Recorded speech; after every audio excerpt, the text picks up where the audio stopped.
This podcast is brought to you by Blackaby Ministries International. To find out more, visit blackaby.org.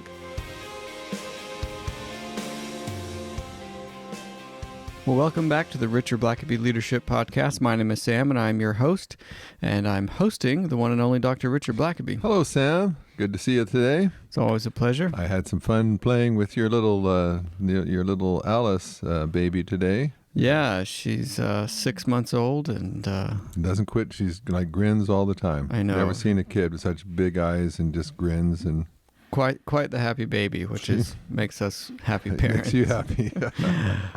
We've got plenty to deal with a your older one, 3-year-old. So those are challenges, but they've both been beautiful girls. Yeah, great joy to us. But as with anything, there's challenges. And so our listeners might not know that my wife watches both sets of grandkids each week, and so it's always kind of fun when it's the Alice Day, because she just comes over and just grins at everybody. Yeah, real sweet kid.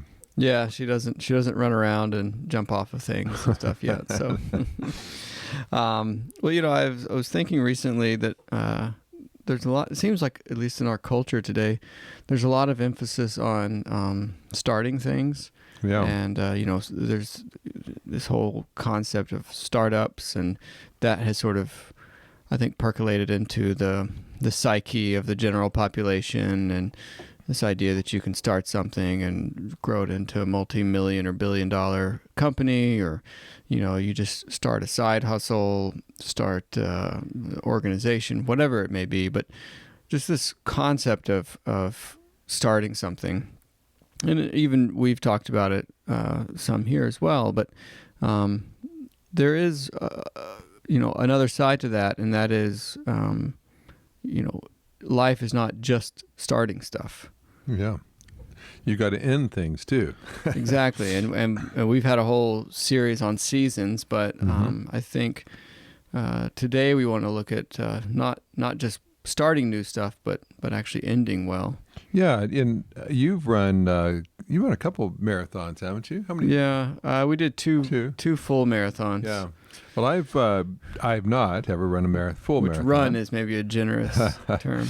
But I've been there to cheer you guys on, and Daniel, when you were coming in, and I'll tell you what, it is an interesting thing to park yourself 26.2 miles down the road from a marathon and then watch people as they're coming into the finish line. And there's a whole array of different kinds of responses. And some are kind of prancing on in, like they come in strong. They might have been limping around the corner, but when they come down the home stretch, they step on the gas. And others are just hobbling in and gasping for breath and in obvious pain. And there's a lot. I was in that category, in case anybody was wondering. Yeah. There's a lot of different ways that people, even if you do end, you can end strong, or you can end weak, you can end in pain, you can end in vow you'll never do that again. When it comes to leadership, you certainly see a wide array of different responses as well. You see some people that you just think that they're never going to quit. They love what they do. They're good at what they're doing. And year after year, it seems as if they're still going in full stride. Mm-hmm. And then other people, they're counting the days and years down until they can retire and quit. And then there's just those that just fall by the wayside along the way. I don't know if they called an ambulance on, mile 10 and never got to the finish line, but there's a lot of folks who just never finish at all. And they may have started out strong and they look good in their running outfit, but stuff comes up along the way, and they fall by the wayside. And so I thought we'd just talk a little bit about that, because that's not something that you decide, when you're about to turn 65 and you decide, okay, what am I going to do so I finish strong? That's something you do when you're 25, 35. You're saying, what do I put in my life? What habits do I cultivate so that I finish strong? And I tell you, we've talked a bit about this before, but I've just known folks that coasted to the finish line. And I'll tell you what, you're not doing your organization any favors by kind of just holding an office for the last 3 years until you can collect your retirement benefits. And I talk to people all the time that can tell you down to the month and the week and maybe how many days. I was with someone the other day that told me exactly how many days they had left till they retired.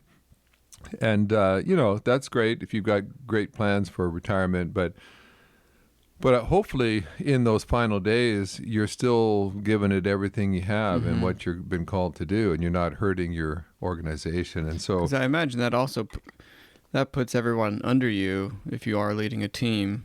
And if everybody knows you're counting down till you're out of there, that's kind of an awkward spot for everybody else. Because before long, they are all counting down the days too until you're out of there. Yeah. Because it's just no fun working under someone who's coasting, who's just counting the days till they get out. Who's mentally quit, but still they're still taking the paycheck for a few more months. But, and I think about people in the Bible like Caleb. He famously is older now, one of the oldest people left. All the rest of his generation have died off except for Joshua. And when they're getting ready to kind of divvy up the land, Caleb says, well, give me the mountain. And this is like the oldest, probably the guy left. And he's saying, give me the hardest thing. I want the biggest challenge. And I'm thinking to myself, most of us, when we're the oldest person in the room, are not looking for the biggest challenge still. Yeah. We're saying, hey, I paid my dues. I should get the easy assignment now. I should be coasting and have my foot up on my desk while the younger hires do the hard work. But what do you have to do? How do you have to conduct your life so that even in your old age, you're still excited about a new challenge? You're still dreaming about possibilities. You're still stretching yourself to do more than you ever have before. And there's several things I would say, just a couple of kind of general things that we can practice. And these aren't just sort of silver bullets. These are just habits that you develop in your life along the way, in part perhaps to just save you a lot of wear and tear along the journey. And the first one is just simply feed your soul. If your soul is vibrant, if your walk with God is vibrant, it's amazing how your emotions and even just physically, so many different areas of your life will feel the benefit of that. And no one can feed your soul but you. You're the one that has to do that. But, I've known people that somewhere along the line, they quit maybe having extensive quiet times. Maybe they quit journaling. They quit their prayer times the way they used to. They quit going to Bible studies. They just kind of thought, hey, I've gone to lots of Bible studies. I'm probably going to just take a break now. Or I used to get up early and spend time with God, but I'm getting older. I need more sleep, whatever it might be. And without even realizing it, you start to neglect your soul. And when your soul is neglected, your attitudes start to struggle. You can not even notice it, but you're becoming more cynical. You're becoming more negative. You're beginning to not think big and faithfully like you used to. And perhaps you're not as sensitive toward sin that creeps into your life and bad attitudes. And so I would just say a basic thing is, your soul is really, in many ways, like a well-tended garden. It's your soul. It's up to you what you do with it. Do you cultivate it? Do you nourish it? Do you spend time with God, going into the deep places of your life? And so just cultivate that. I've been around people. It's interesting. Recently, I was at a church, and the pastor had been in a previous church, and he struggled with some of the older folks in that church. His previous church, a lot of the senior saints were kind of critical. They didn't really want to try anything new. They didn't really want to change. They didn't really want to grow. They just kind of wanted to complain about how things were done. Whatever you did, they weren't impressed, and it just kind of wore the pastor out. And you just kind of think, well, the oldest church members, the people who've been Christians the longest, ought to be the most spiritual, the most godly. I mean, they've had the longest time to have their soul, their character developed by the Holy Spirit, and yet these seem to be in large part kind of selfish, critical, just immature in a lot of ways. But this pastor had in the last couple of years moved to a different church, and he just told me everything's different. He said, the older folks here are the most gracious, kind, loving, encouraging people I've ever known. And you think, well, what's the difference? I mean, these people live in the same general city. A lot of them are similar in a lot of things that they do, but it was just the difference of some people had just been taught and discipled to keep growing and to keep their attitudes in check and to just be in love with Jesus and let him change them, and another group had not. And you could just kind of see the results over the years of those who had nurtured their soul, their walk with God, and those who hadn't. You know, a second thing I would just say is just travel light, and there's several things connected to that. But again, if you've ever watched people in a marathon, I've watched people that were like running along and they had long sleeve shirts on and a backpack, and maybe they were carrying their cell phone and a water bottle on the other hand, and it all seems fine in mile 1, but by about mile 15, they're shedding stuff and dropping things, and what can I run without? And you realize they were traveling they weren't traveling light enough, and over time you realize, do I really need this? What was I thinking when I put this on? And now I've got to carry it, and I think those who finish strong in life are people that didn't get too weighted down. And there's lots of ways you can get weighted down. I think one of the biggest ones is just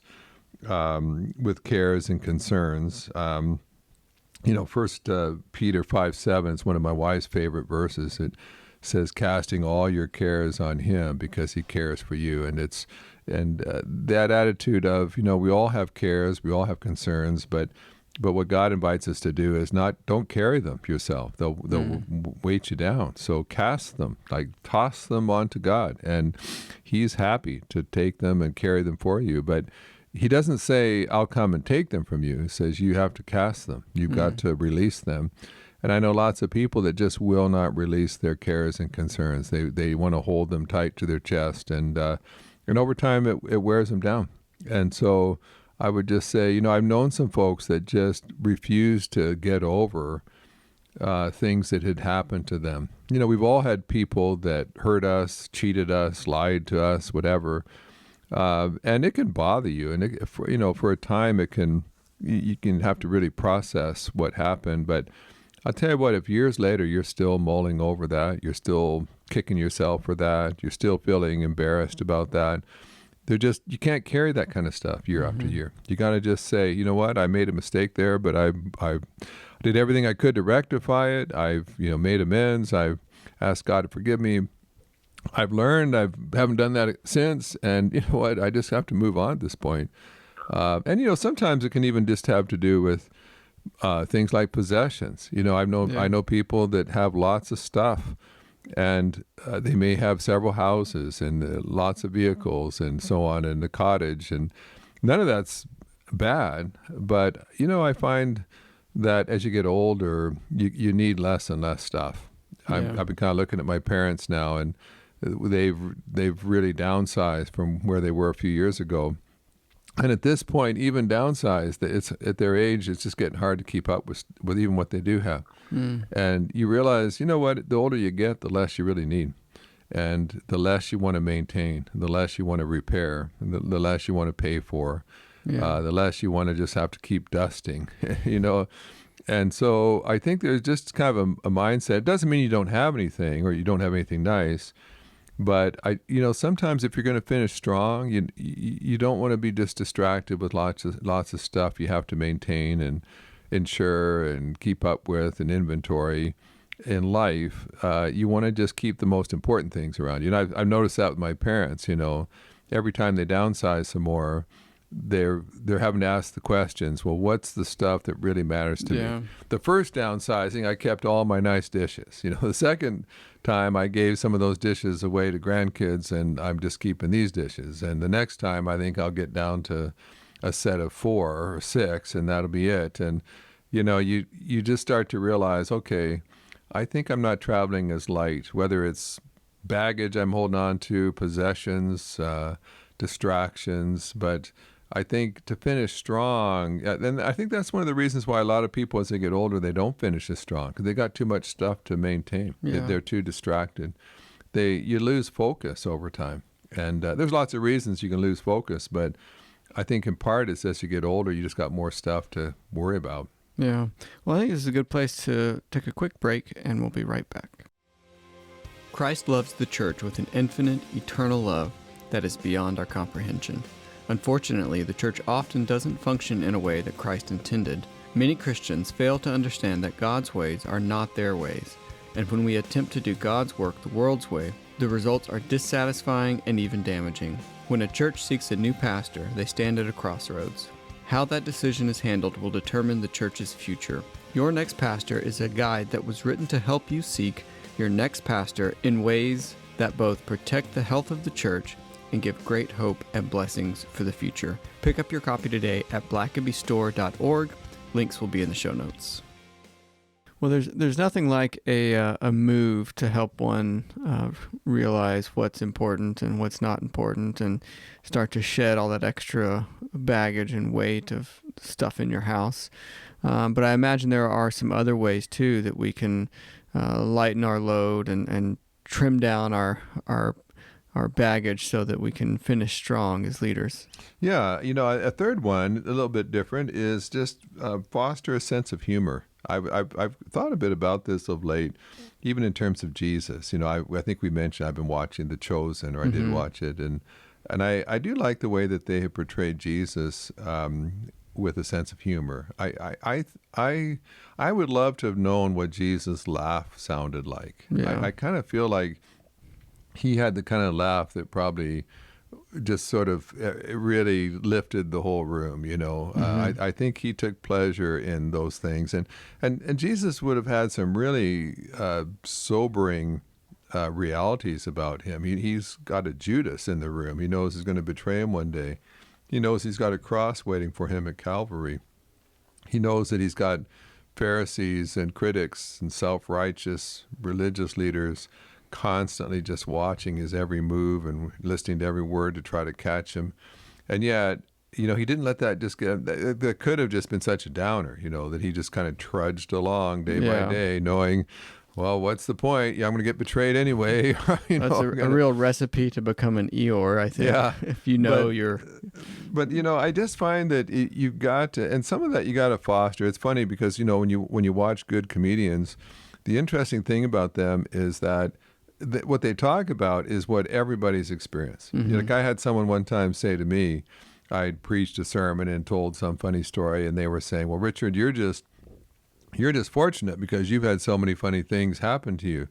But I remember saying, well, yeah, the stories I told are not, unusual. Like it's not like I was in the White House and, this happened. It was just ordinary stuff. It's just that some people notice the funny things that happen in normal life and others don't. Yeah. But and some of it too is it's not funny at the time. Like you weren't laughing when the boys were dinging up your garage door with hockey pucks, but you look back later and you say, I can either be upset about that or I can see what's funny about that. And I just find you have to do that. You have to. And there are times I'll just think of something, might be into the evening, I'm working on something or doing something, and then you think of something funny and you just kind of, I've just burst out laughing at times just thinking about something, and you just realize, you know what, if you're not laughing along the journey, you're going to just get discouraged and you're going to become cynical. And that's why it's also just good to have certain people in your life that you can just kick back with. And,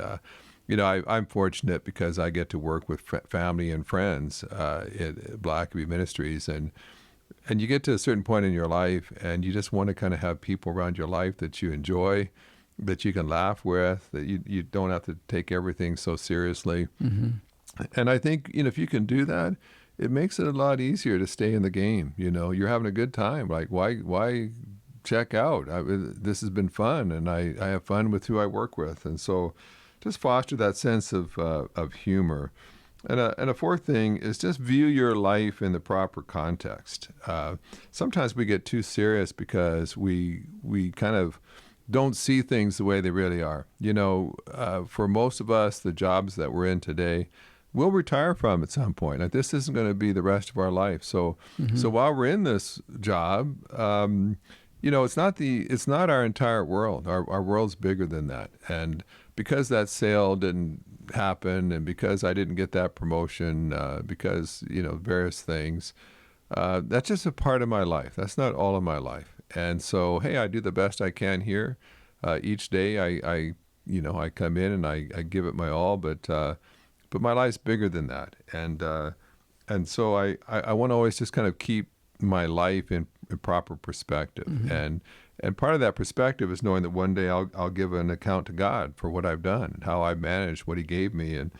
And so there's a lot to be said about when I see people that just kind of lose heart in their calling, their work. A lot of times they've lost perspective. They're not seeing it as a calling of God. They're not seeing it as God wired me to do this and to do it well. And God blesses other people when I do my job well, when I use the skills He's given me.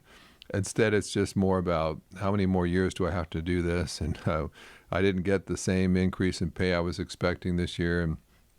And you begin to get too small a view of your life and what's going on. And then also a fifth thing is just keep an eye on God's activity.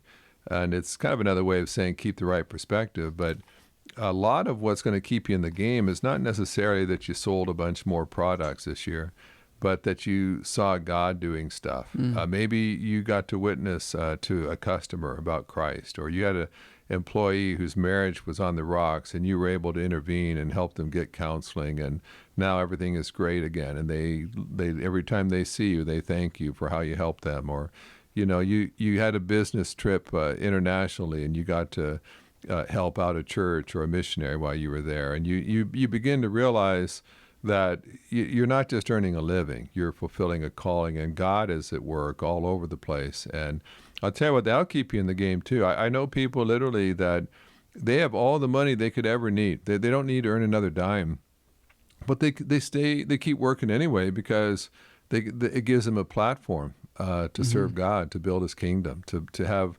resources to invest in God's work, and to host events that bless the city and so on. And so, yeah, when you keep your eye on what God's doing, it's always exciting. There's always something new and something fresh that God's up to. And so just putting in another year at work might not be something that just rivets you year after year, but when you see what God's doing through your work and through the people you meet and encounter in your work, now that gets exciting. And just a couple of last things to say. A sixth thing is just savor the simple pleasures. And I've kind of found in life there's some real special mountaintop highs you get now and then that are just maybe a very special trip, a special opportunity that is kind of a once in a lifetime thing. And those are great. Those are wonderful when they come. But that's not usually typical of your life. You may go a whole year or two or a decade without some of those. But there's lots of simple pleasures. There's lots of simple delights.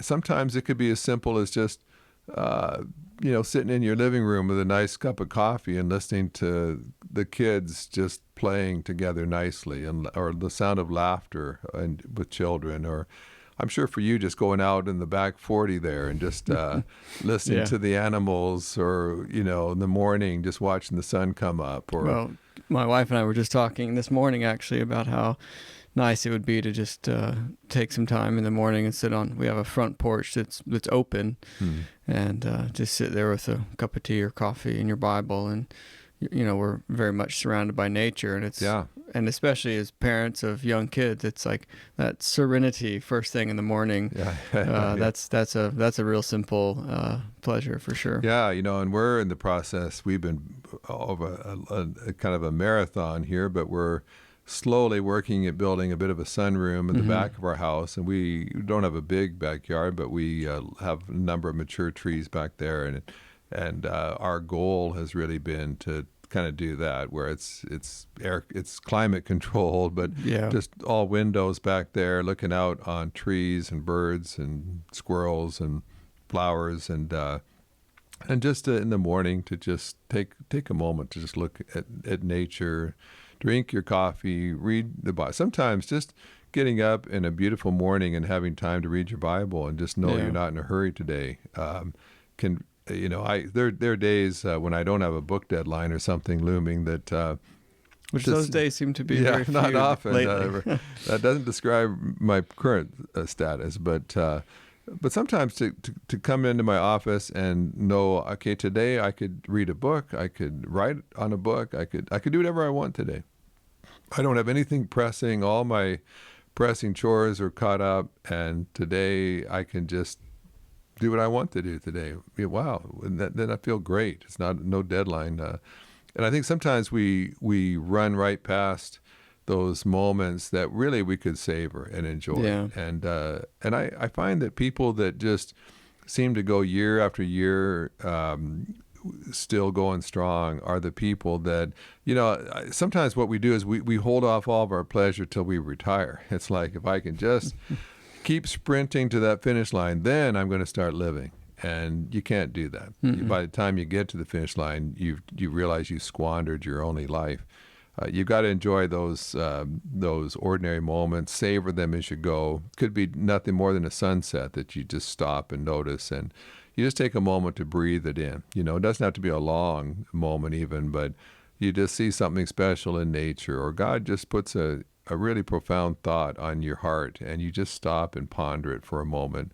Or you just have a real special time with your spouse or with a child or grandchild, and before you just race on, you just stop and think, wow, that was awesome. My God is good. This life is good. And you sort of intersperse those moments throughout your life, and you'll still be going strong. You'll still be getting up in the morning looking forward to what other simple pleasures God might have for you. And then maybe just two last ones. Just don't worry. Don't let your worry just is sort of a pandemic at times, where it sort of can spread and be caught from others, and there's always some alarmists that want to tell you what you should be worrying about right now. Do you know that they found somewhere in the deep recesses of Africa that someone in a tiny village has this disease, and it could become a pandemic across the world? It's like, well, there's lots of things that could happen, but a lot of what worry is being anxious about stuff that might happen but isn't happening yet. Yeah. And worry is kind of wasting a lot of good concern over things that aren't even true yet. And it could happen. You might want to be prepared, but most of the time, I would say our worries don't come to pass. And so we've just wasted a lot of joy, a lot of time we could have invested better worrying. And so, as you go through life, address real problems, change things that you can change, but don't sit there and worry and just waste emotional energy with stuff that's not even going to take place anyway. And there are people that just, we can imagine and think of all kinds of scenarios that could happen. And I just encourage you to be much more pragmatic, to just deal with what is, not what might be. Yeah. And the last one is just guard your heart, because we've talked about this again before as well, but stuff creeps in. And I just don't want to get to the end of my leadership ministry and be a cynical, negative, critical person, kind of criticizing the generation behind me, criticizing who went before me, not expecting much of anything to happen, a pessimist. Most people don't just, they're not born that way. Most people, when they become a negative, cynical, critical kind of person, are people that just didn't guard their heart, and stuff crept in and turned them sour, turned them negative. And there were all kinds of warning signs. I've got some garbage that's gotten into my heart here. But they didn't do anything about it. And they didn't address it. They didn't weed it out. And so it just kind of spread like gangrene over time. And eventually they've just got a sour, negative heart now. And so that's why it's so good to meet with God, because God, the Holy Spirit, is fully aware of anything that's creeping in. And if you listen to him, he knows how to help you keep your heart clear. And I'll tell you what, it's a beautiful thing. If you get to know maybe a senior saint that has spent their whole life weeding out negativity from their heart, just filling it with the love of God and God's word, I'll tell you what, those are delightful people to be around, because they've kept perspective. They know what matters. They know what doesn't. They savor those special times of fellowship with others and encounters with God. And so now and then I think you don't, as we said, you don't wait until you're going to retire and then say, okay, what button do I push to kind of reset this mess of a life I've developed over the years? Yeah. It's a series of habits where you just develop some healthy ways of living, so you keep the negative stuff from getting in the first place. And if it does get there, you don't leave it very long. Yeah. Well, these are some great practical tips to finishing well and not waiting till the end to finish well, but doing it early on and make that a habit.